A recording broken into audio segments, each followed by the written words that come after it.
আমার সবচেয়ে পছন্দের একটি শহর।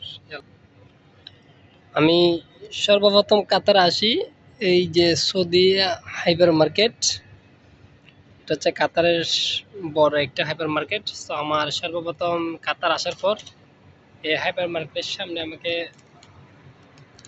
রিসিভ করে আনি রাখছে আমার ভাই। সো আমি আর আমার ভাই তো একসাথে ছিলাম।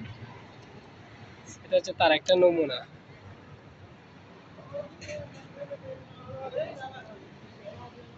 হ্যাঁ, ইয়াল্লা তাল তাল পাইনে তাল।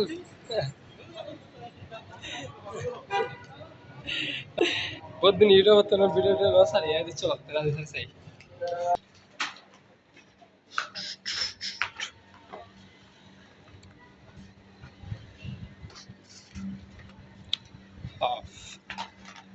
পছন্দের জায়গা, আহা।